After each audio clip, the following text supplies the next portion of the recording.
Welcome to today's edition of Mental Health Matters. Today we're going to be talking about housing discrimination. I have attorney Ryan Rass on the show today, and he's going to talk about how to fight back. Stay tuned. Ryan, thank you so much for being a guest on the show today. Why don't we start off with you telling us a little bit about yourself, and we can kind of go from there. Well, so shortly after I graduated law school, already when I was in law school, I had a lot of internships about tenant-landlord rights. Okay. And these things relate to fair housing. Okay. So these were things that I gained experience in. Okay.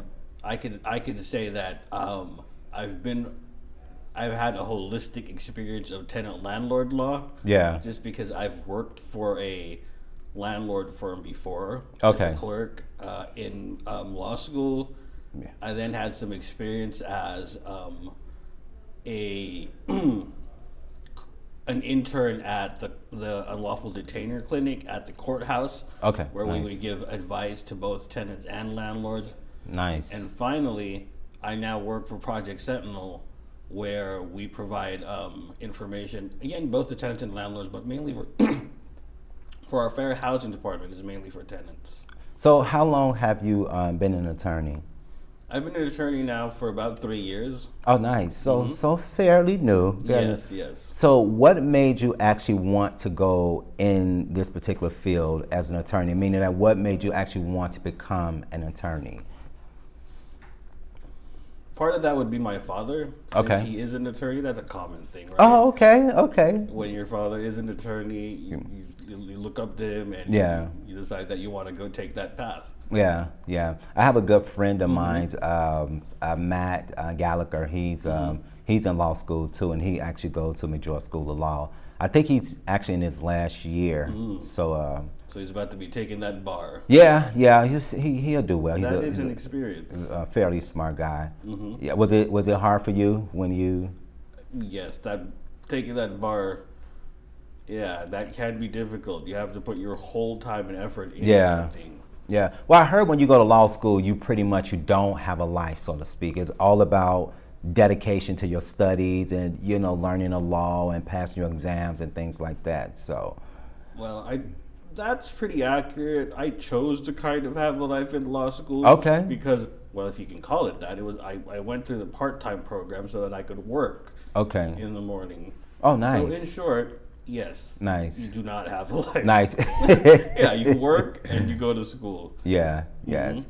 So you said that you work for a Project Sentinel. And so let's talk a little bit about that. Is it I'm going to say a nonprofit agency or a project or what? Yes, it's a nonprofit agency. Okay. So let's talk a little bit about that. Project Sentinel has been around for a while. Okay. We're coming up to our 40th year. Nice. We started in 1971. We're building towards that 40th year. Wow. Wow. We have 3 departments. Okay. And it depends on our services depend on what we can do, or what a county or a city has asked us to do. But we have 3 main departments. One is the tenant landlord counseling. The other is fair housing counseling, and the other is mortgage counseling. Okay. Wow. So we're the largest fair housing agency of its kind in Northern California. Nice. And we have offices in a lot of places. Redwood City, Gilroy. We have something in Modesto, here in Sacramento. We have our main offices in Santa Clara, a Fremont office. So we have a lot of offices in Northern California. Nice. So how are you guys funded? We are funded mainly by grants from counties and cities. Okay. Okay. So when I hear you talk about representing landlords, it's kind of not saying it sounds strange, but it's interesting because most representation well, I shouldn't say it like that because that wouldn't be accurate, but most representation that landlords do get, it seems to be connected with the courts, so to speak, when they have tenants who don't want to pay their rent, or if they're going through an eviction process and things like that. But you guys actually do represent landlords. So talk about some of the problems that the landlord bring to you guys in order to get represented. I would say that we represent landlords. We do give them information. It's information. Kind of, nuanced in how we are able to help. Okay. So for our tenant landlord department, for instance, which I don't think we have in Sacramento, but we have in other areas, we're able to give them information about what the process is, what forms they should be giving, how much time they should be giving the tenant. Okay. It's general information as far as our tenant landlord counseling goes.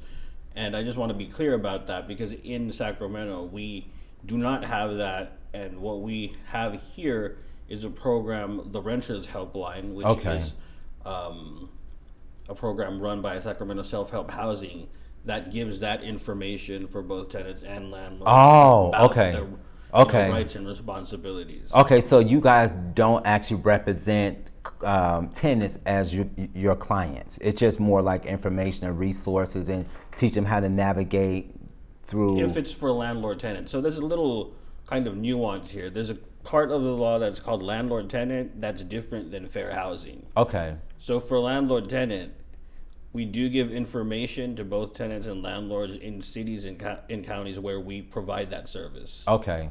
Okay. That makes sense. Okay. I'm glad you cleared that up. Okay. So for fair housing, we give information to tenants mainly about what their fair housing rights are. Okay. And we go so far as to represent them if we see that there's a pattern of discrimination going on. Okay. Okay. That's good. So let's talk a little bit about, because I'm probably gonna be jumping all over the place because you guys do a lot here at your agency, which is really good. I know when I first met you and I got the information, I was like, oh, okay, this would be a cool show to do because I've never done a show like this, and I know people out there, both probably landlord and tenants, need to hear the information that is going to be shared on the show today. So I'm like, okay, let me get Ryan on there, so to speak. So let's talk about the different classes of discrimination. I don't know if I'm saying that right. Different parties, like, am I saying it right? So maybe you can help me out. So it's called, for fair housing, it's called protected categories. Okay. So protected categories they've been defined by law. Okay. So that if you're part of a protected category, the landlord cannot make decisions based on a person being a part of that protected category. Yes. So I think this becomes clearer when you get examples. So protected categories include race, color, gender, disability status, religion, yes. Okay. National origin, so where a person came from, and sexual also preference, familial status. Yeah. Familial status, and these are under federal law. Okay. So in California, there are more protections. Yes. Like you talked about, sexual orientation, marital status, age. In California, we have protections for immigration status and first language. Wow. First language means if a person has limited English proficiency, then the landlord cannot discriminate against them on that basis, make it a decision on housing on that basis. Right. So what if I, as an African-American male, because I'm under a protected class as well. And what if I was experiencing some form of discrimination from my landlord based off the color of my skin, and I call you guys? Walk me through that process.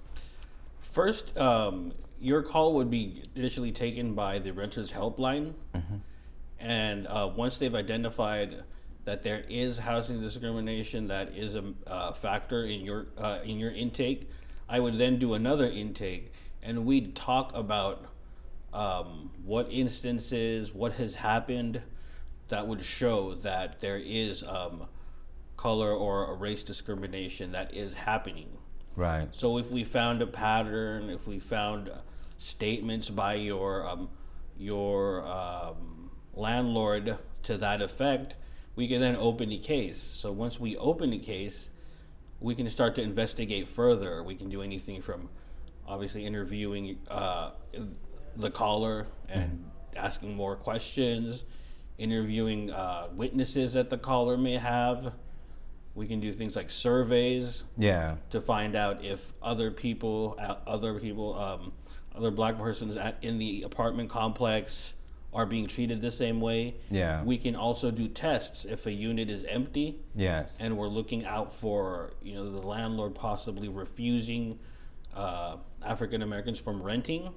We can do a test where after training, a tester could go to the property and find out if there is this type of discrimination going on. It's like having secret shoppers. Right. It's very very detailed. Yes. After that, once we find that there is a case, we could do a lot of things. Maybe talk to the landlord about their practices. Right. Bring this to their attention. Maybe file a case at DFEH, which is the Department of Fair Employment and Housing, regarding housing discrimination or housing and urban development. Right. It's a federal, if it's a case of discrimination under federal law. Right. Wow. And in the extreme, if the behavior warrants it, maybe we could file a case in civil court. Right. Right. Wow. Years ago, I shouldn't say years ago, but a while back, I was renting a duplex from a landlord that is from another country. I'm gonna put it like that.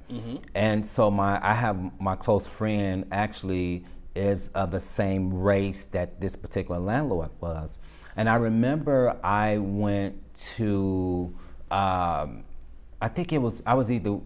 went to actually sign the lease. And so I took my friend with me, and the landlord had brought his wife because he wanted me to meet his wife because all the interaction was with him and I. And so when he saw my friend, he started to speak to my friend in their language. And so, and I could just tell by my friend's reaction, it wasn't a pleasant conversation. And of course, I didn't understand what they were saying. And so my friend, I think he was very wise the way that he handled it. And so I signed the lease or whatever, and there was some problems that was wrong with the apartment, like the stove was broke and the ceiling fan, certain things needed to be addressed that he gave me his word he was going to address it once I move in or whatever, or before I moved in. I was like, okay. So later on, when my friend and I was leaving, my friend was telling me that he asked him, like, where did you meet him at and why are you hanging with him and different things, which I thought was very interesting. My friend know me, and it was good that he didn't share it at that time. Because he knew I needed a place to stay, so that was one reason why he said he didn't share. But anyway, the landlord and I had a very tumultuous relationship during that year's period. And I don't think that this man was racist at all. I think that he was a bad landlord. And from the beginning, he promised that these things was going to be addressed, and he didn't. So what I started doing, I created a spreadsheet, and Excel spreadsheet. So I started jotting down everything that was going on in this place. Every conversation him and I had, every text message, I had the times, the dates, his response, my response, everything. And so what I did was I ended up calling Somewhere it had to do with housing, but it was for tenants' rights here in Sacramento. And they contacted my Been the renter's landlord. helpline. Man, it could have been you guys. They contacted my landlord, and when I tell y'all, this man fixed everything.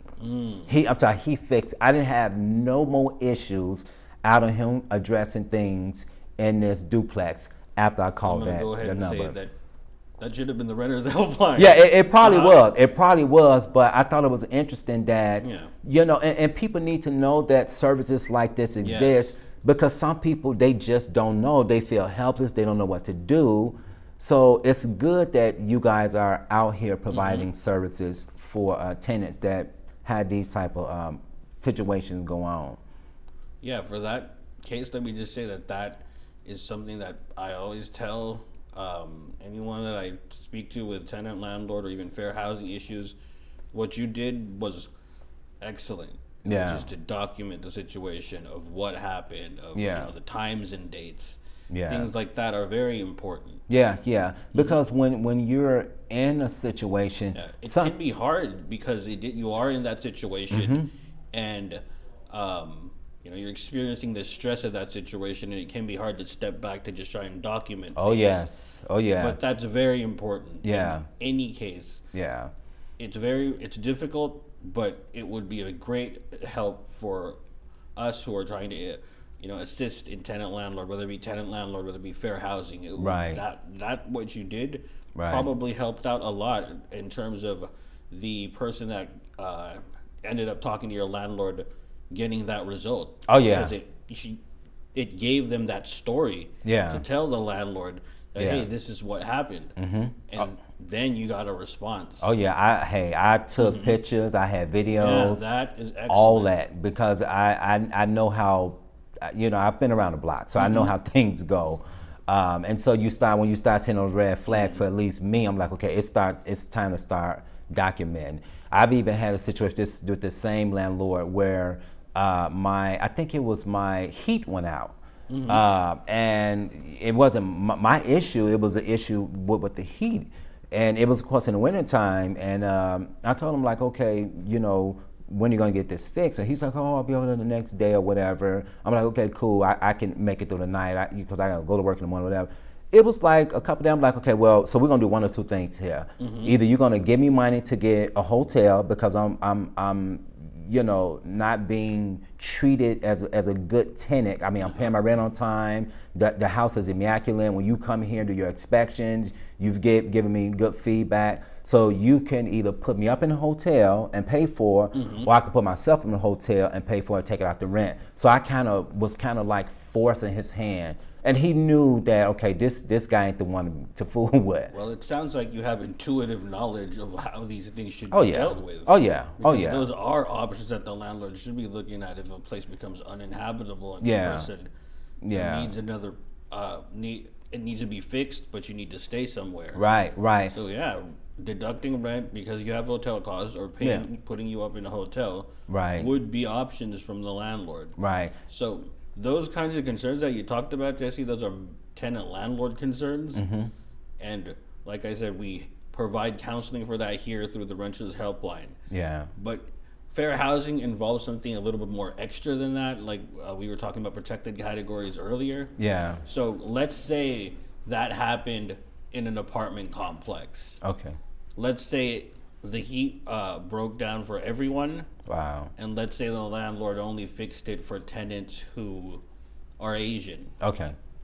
And the other tenants, whatever their race may be, their units were not fixed. That may be a case where we can investigate for fair housing purposes. Wow. So, fair housing becomes an overlay of sorts to problems like repairs, increases of rent, security deposit increases. So if someone has a disability and they're being charged more for a security deposit, that can't be done because that takes into consideration their disability, and the reason why the landlord is increasing their deposit is their disability. Correct. So exactly. what we're looking at fair housing is the person thinking about this category when they make a decision based on housing. Yeah. So with repairs, are they thinking that? Are they granting repairs or denying it because of a person's sexual orientation? Are they denying it because of a person's marital status or age or their immigration status? Yeah. So when we start to see patterns like this, that's when fair housing issues crop up. Wow. So they really are an overlay to tenant-landlord issues. Yeah, yeah. So what type of issues have landlords had with tenants? I'm just curious. In terms of? Just give me some examples of what type of issues landlords that you may be aware of, have called the helpline for. A bulk of our calls and a bulk of the calls that even our government agencies hide that handles fair housing issues gets is about disability discrimination. Okay. So anything from requesting an emotional support animal, a service animal, ramps, grab bars, extensions of time to move. Yeah. So if we get a lot of these calls that require what's called is a reasonable accommodation. Yeah, correct. So if there's any kind of rule that the landlord has, or a policy or a practice that they have, or an action that they're doing that may affect a person with a disability, then there's always room to ask for a reasonable accommodation. As long as the relaxing of that rule will be able to help the person with a disability. So a clear but controversial example of that it can be emotional support animals.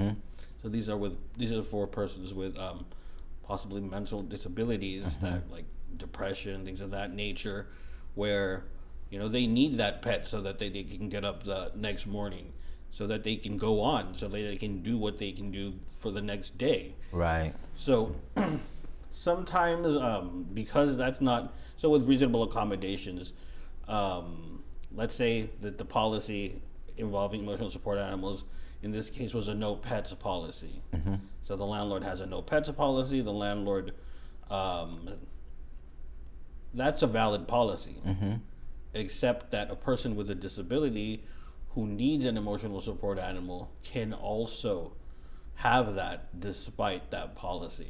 So what can a landlord do to work around that? Because if they have their policy set in place, is there anything that they can do to work around that, or to say, well, I don't want any animals on my property, and this is not because this person may need this animal for whatever reason. So is it any way that they can say, well, you know what, I'm sorry, this is my policy, without being penalized? That's a very good question, because that reaches the heart of what you have to think about in a reasonable accommodation request. So a reasonable accommodation request, the first thing the rules look at is if a person, it's a visible disability. So if the clearest example of that is a seeing eye dog. So the landlord would know that the person is blind, and that's obvious, and that they obviously need the seeing eye dog. In that case, the landlord really can't raise any kind of defense and would have to allow the service animal. Yeah. But if it's a case where the disability may be not visible, so most mental disabilities are like that, so they're not visible. So the landlord may be able to request some documentation from a medical provider, to show that the person is, having a service animal is something that assists the person with the disability. Okay. Yeah. So it goes with all reasonable accommodation requests. So do they have to? My question is: do the landlords have to be in position to provide a reasonable accommodation to a potential tenant? If they absolutely don't want to do it, will they be penalized for it? So there's penalties for that, and that is a violation of the fair housing laws. Wow. But the landlord, there are offsetting concerns. So when can the landlord can't refuse outright, because there's a duty to engage in an interactive process. So that Interesting. term sounds technical, but what it is, it's just talking to the tenant, going back and forth about alternative accommodations that can help the tenant deal with their disabilities. Okay. So let's say you were talking about when can a landlord kind of say like this may not be an accommodation that I'm granting. Right. Is that when it becomes an undue burden on the landlord financially or administratively? Okay. So if it's something that's too expensive or it's something that can't be handled by the landlord, because let's say they're a smaller landlord and the tenant is requesting something that would cost a lot, or they don't have any employees to do that for the tenant, then maybe that would be a reasonable accommodation that the landlord could deny. Right. It'd be Like justifiable. the reasonable accommodation would Right.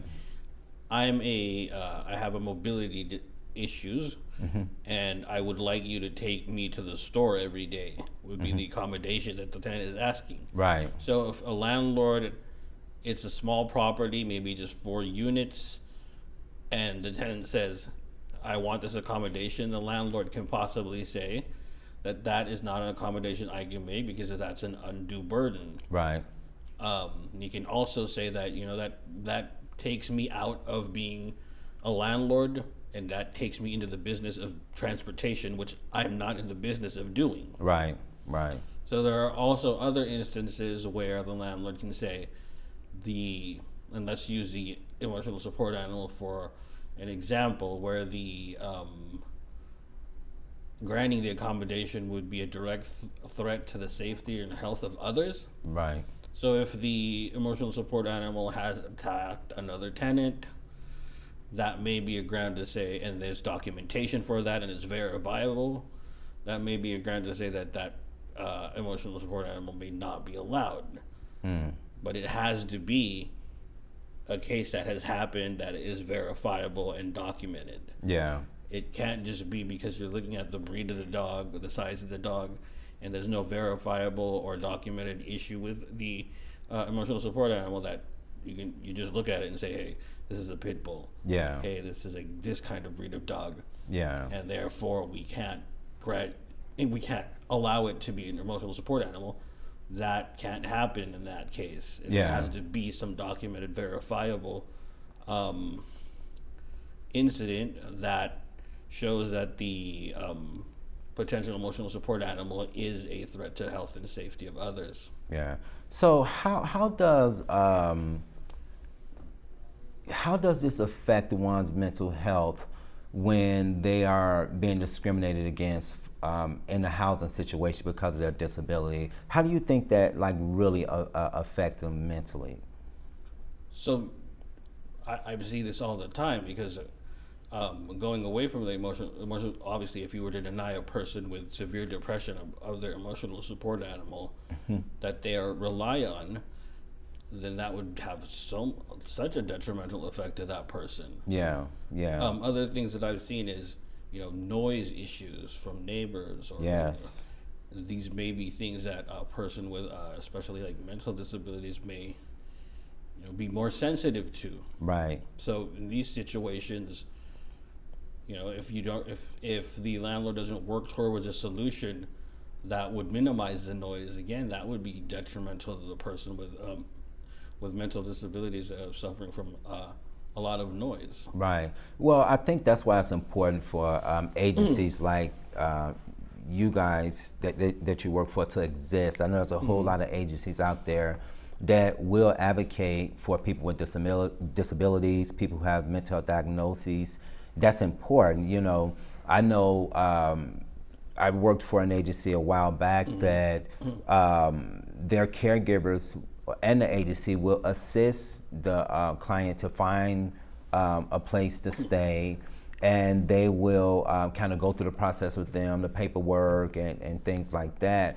And if the landlord does not hold up their end of the bargain by addressing maintenance issues, then they will step in and advocate and be their voice, or teach them how to advocate and say certain things and stuff like that. And it's important because it's easy for people to be taken advantage of because of their mental or physical disability.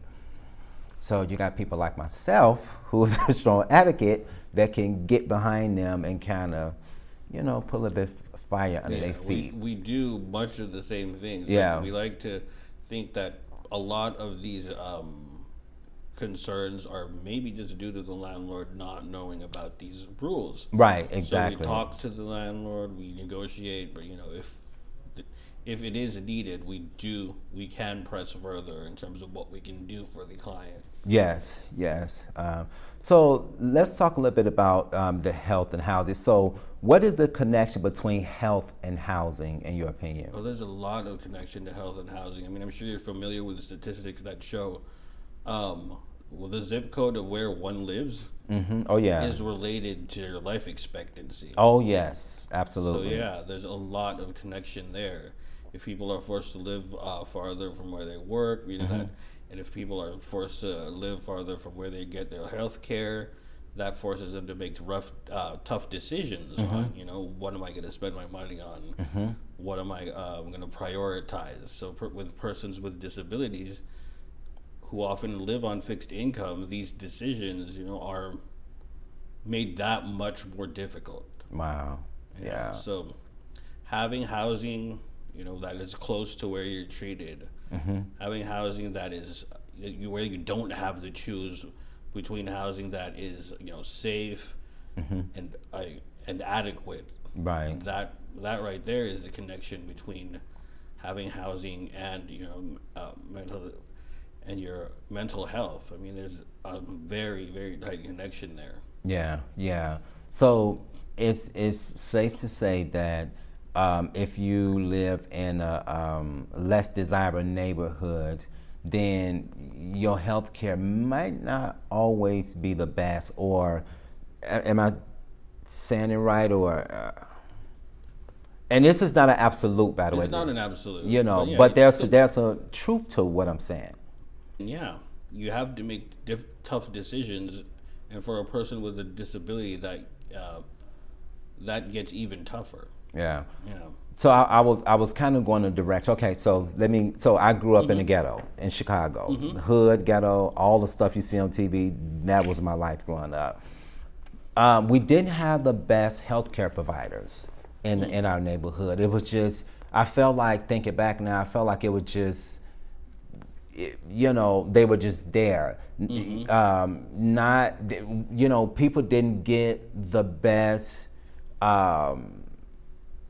health care because of the environment, probably because of the race, probably because of whatever was going on back then, and it was just like, okay, you go and so they give you some pills or they give you this, and it wasn't, I kind of felt like it wasn't really quality service, opposed to now I'm older, I live in a nice neighborhood, I'm doing well financially, so my health care is a little bit different now. Why do you think that is? That is a very difficult question. So Okay. There's a lot of history behind that, why these things have happened. Yeah, Difficult, huh? that's a difficult one. Okay, I have my own. I have my own answer for that. But I'm just curious to see what your opinion was on that, because I've been to trainings and conferences that kind of talk a little bit about. You know about the history of the rules that how that happened. Yes, exactly. Yes, that can be a difficult.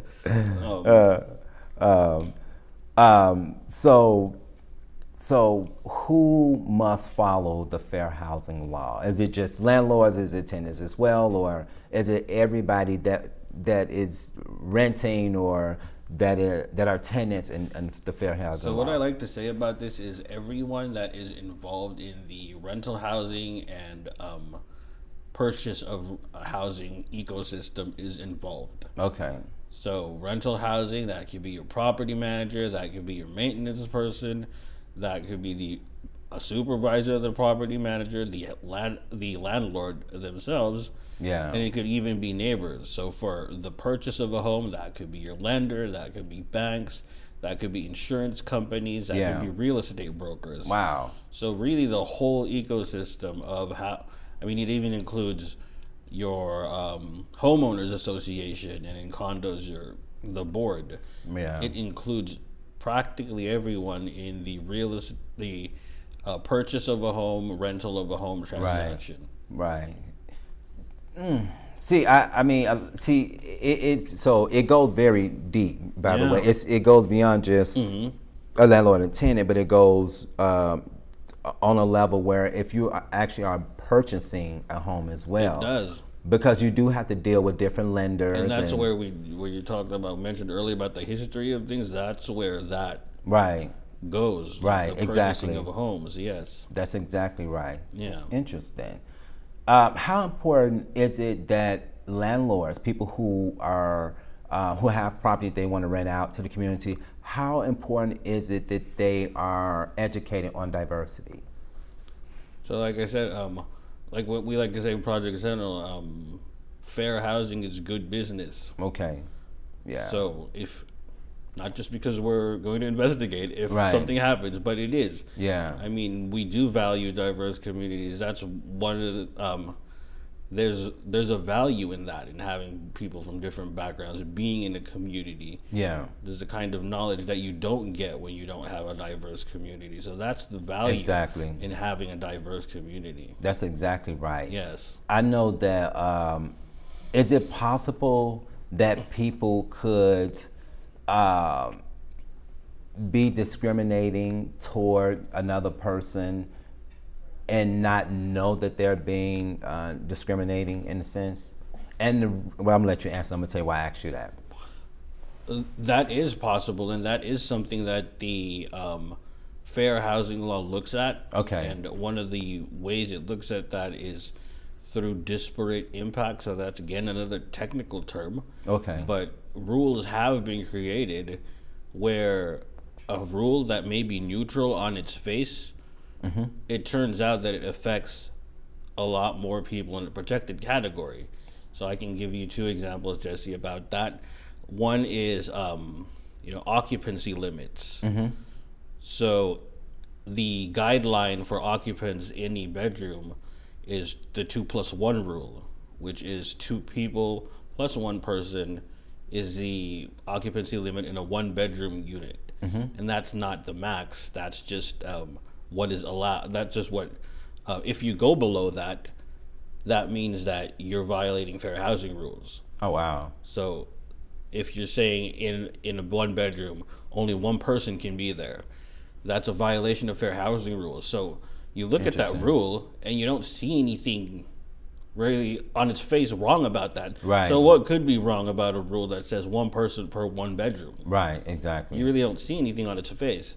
But when you apply that rule, who would that largely exclude? Yeah. It would be families with children. Exactly. Because if a person has 3 people, that's why it's 3. I mean, so you would not have a family with 1 child in that 1 bedroom, Right. and they would in effect all be excluded with that policy, even though that policy seems like it's neutral Yeah. and it seems Yeah. like there's nothing on its face that is discriminatory. Right. Right. So Wow. another policy like that is the policy on using criminal records.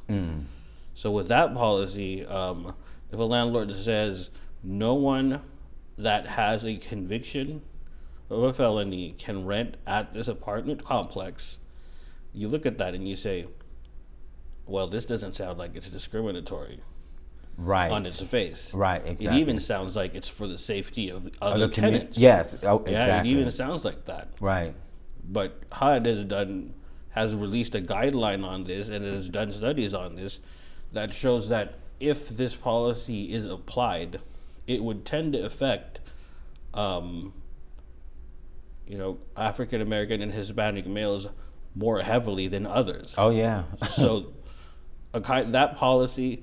So with HUD released guidelines to say that kind of policy may not be proper because it affects because of our the criminal because of our prison system that Right. imprisons persons, black and brown persons, at a higher at a higher rate than what their percentage of population is. Right. So the that policy was released so that, you know, that no conviction, that kind of policy by a landlord does not adversely affect persons of African American and Hispanic descent. Right. Because people can, you know, I've known people who obviously went to jail or prison, got out, you know, got their life together, and 3 or 4 years later, they may want to rent a place, and now they're being held accountable for their past and not them being a productive member of society at this point in their life. So what that rule says is the landlord has to consider what they did, Right. how long ago it was, how severe it was, if they've reformed, and they can show letters Right. from community members that say, hey, this person has changed. The longer ago it was, the better, obviously, so Right. so that the landlord can assure that the person is not going to be that threat to health and safety of others, which is a legitimate business interest. Yeah. But what this guideline shows is, you know, the landlord has to be a little more nuanced in this analysis, be a little more case by case on it. Yeah. An example I like to give is, you know, what if it was a felony for, you know, forging tax returns, Right. like making false tax returns that happened 20 years ago, and the person has reformed. Yeah. So that may be a situation where the landlord, you know, that would be a situation where you can check the person's information and show that they've reformed, Yeah. and that shouldn't really be taken against them. Yeah. Yeah. Yeah. Yeah. Wow. I honestly, I didn't really think about that, but Yeah, that's good that you brought that up. It is. I mean, it's a technical but necessary part of the fair housing rules, where rules that may look like they're neutral on their face Yeah. are analyzed based on their impact. Yeah. And people who fall into that category probably wouldn't even think Yes, to that's even where that this has been a form of discrimination. They would Yes. probably think that this is just everyday practice from the landlord's point of view. that is true. You know, Yeah. oh, that's good that you brought that up. So you guys will be able to get in there and help. Yeah, but that's why when we do our intakes, we like to talk to the tenant about, you know, what is the demographics of a apartment complex, things of that nature. So maybe we can see patterns. Yes. Yeah. That a rule may not say and may not be outright discriminatory, but when it is applied, then it's applied on a discriminatory basis. Exactly, exactly. The reason why I asked that question is because I know there are certain cultures and races that like to stick to their own. I know my friend I was talking about earlier, he was saying that, you know, where he's from, the country he's from, they didn't grow up with any African Americans. They just didn't. It was just their race. But when they got here to Sacramento, obviously, you know, we're like a melting pot here. It's like, oh, okay. And it was a little bit challenging in the beginning with us being those right, exactly. rules, yes. And so his family, and not just his family, but his race culture is big on supporting one another, from buying groceries from their particular store, and just, you know, they do shop at other places too, but they are huge at supporting each other. They're huge at sending money back home to their country, to loved ones, to help out and things like that. So to get somebody like that come over here to America or to California and buy property, and with the train of thought, well, okay, I'm only going to rent to these particular people, which are my people, not really thinking that this can fall under the category of being, you know, racist or being discriminatory against somebody. Sometimes I think things like that happen, and so it's good that you guys talk to people, landlords and tenants, and kind of screen them, and just really able to provide them the information to kind of, you know, assist them, maybe put them on the right track. Like I said, I mean, a lot of these things, they have good intentions behind them. Right. And they do, but, you know, there are these rules that if people know about them, they'd understand that they have to follow those the fair housing law. Yeah, yeah. Wow.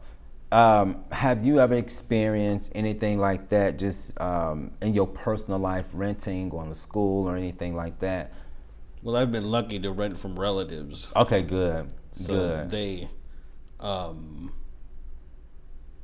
as of yet, I don't know if that's family ties is not really a protected category at this point. But yeah, I've been lucky to rent with relatives. I've been lucky to buy property with relatives, so that hasn't really happened to me. Yeah. But I have heard and have Yeah. counseled a lot of persons Yeah. who that has happened to. Yeah, and in all fairness to the landlords, when you look on the news and you see certain races being depicted as being negative people or not being productive members of society, I think a lot of that plays a role in, because I'm thinking to myself as being a landlord, and I'm looking at, I'm just throwing some out that in the news is portraying like cats as being aggressive or negative and things like that. And if a cat I'm just giving it an example,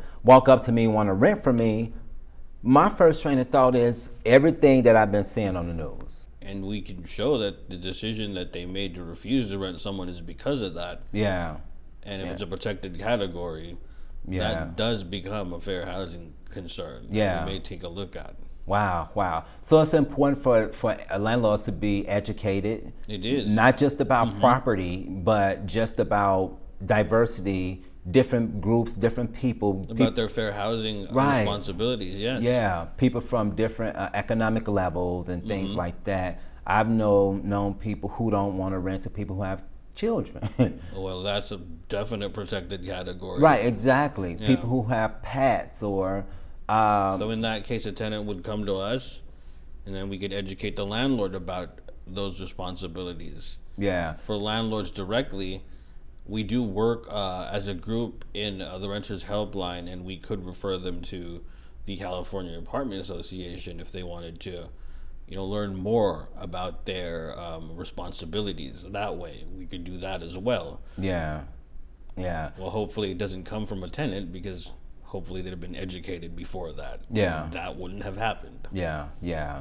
And even like the younger generations, like Yes. college students, landlords do not want to rent for them. Why? Because they have a stigma attached to them. All they want to do is party, and that may not even be the case. You got like 3 or 4 roommates that's in college want to They rent. may just want to be studying. Right, exactly. Yeah. So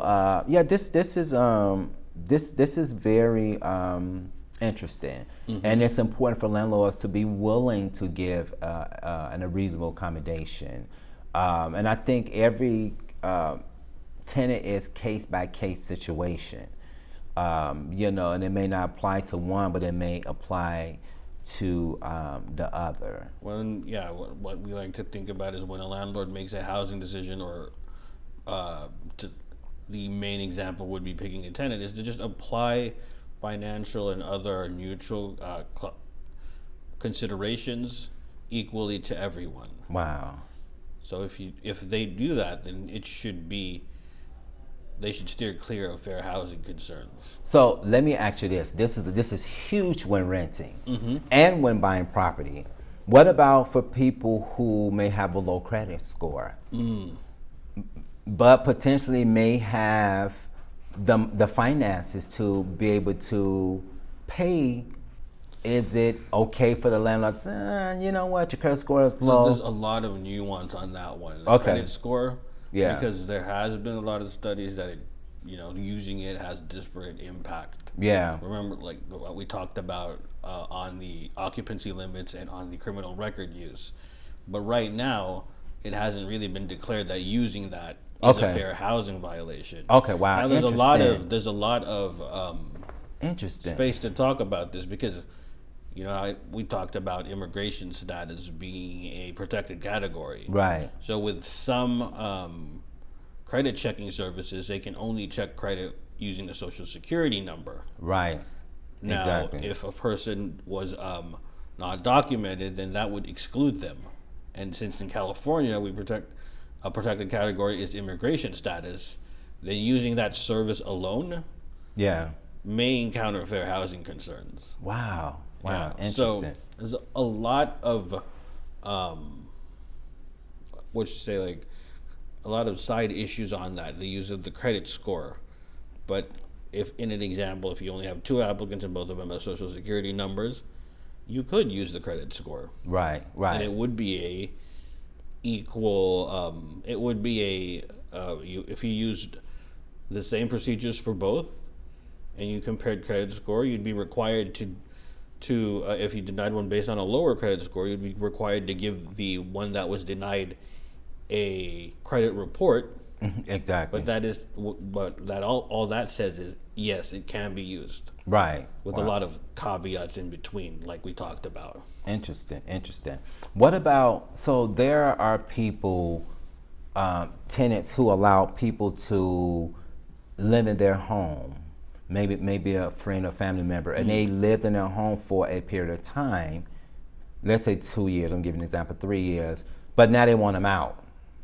So according to the law, from my understanding, that person is actually a tenant of their residence, and you can't just throw them out. You actually got to go through the legal process to get them out. I actually know somebody who's in this particular situation now. It depends on the state, but I think most states do have these rules. I think one familiar example of this recent one was the 30-year-old child in New York that lived with his parents, and parents wanted them out. Wow. So I'm not unclear with that, whether he paid rent or not. Yeah. But in California, if someone has lived with a person, whether paying rent or paying rent, obviously you're a tenant. Yeah. But if you did not pay rent and you lived with a person for a certain amount of time, more than a month, then you could be considered a tenant. Wow, that's tripped out. I thought it was a little longer than that. Wow. Yes. Because I have a friend who's a property manager, and I guess one of the tenant that he had, let me see, girlfriend moved in. I'm not going to get into legal advice for your friend. No. I look for the advice, but I'm just give you a situation. Yes. So the girlfriend moved in, and so the guy ended up leaving the place because she took over the place or whatever. And so when a property manager, which is my friend, finally found out, he was like, "Okay, who are you?" She's going to the office, when she wasn't paying any bills, any rent, but she was going to the office to get things fixed. And so finally he realized, okay, that her ex-boyfriend moved out, and now she's there. Was there, yeah. Right, and he had a hard time getting this girl out. And stuff like that goes on. And he said that was the first time that he dealt with a situation like that. He thought that he can just get her up out of there because her name went on the lease. She didn't have any, anything signed in under her name. It was just the ex-boyfriend name who had left. And he was saying that she gave him a hard time. So he had to go through the process. He had to go through court. Yeah, exactly, to get her up out of there. So for people who have people that just live in their home, staying in their home, just because. That again would be something that renters helpline with the landlord tenant counseling would be able to help with. Yeah. Yeah, because it would be a situation where they may need to have a notice Right. before the person is and may need to go through that eviction process, like because the person has stayed there for quite a while. Yeah. How long does an eviction process normally take? It depends per county, but Yeah. I'm gonna venture an estimate here of about 4 to 6 weeks. Oh, really? That's it? It's a summary process, so Yeah. it's not too long. Okay. Wow. That's interesting. Okay. Well, Ryan, we have run out of time, and I told you it was gonna go quick. Yeah, it did. Yeah, and thank you so much. And that's it for today's edition of Mental Health Matters. If you enjoyed this particular show, or if you would like to be a guest on our show, or if you would like a DVD copy of this show, please dial 916-366-4600. Thank you.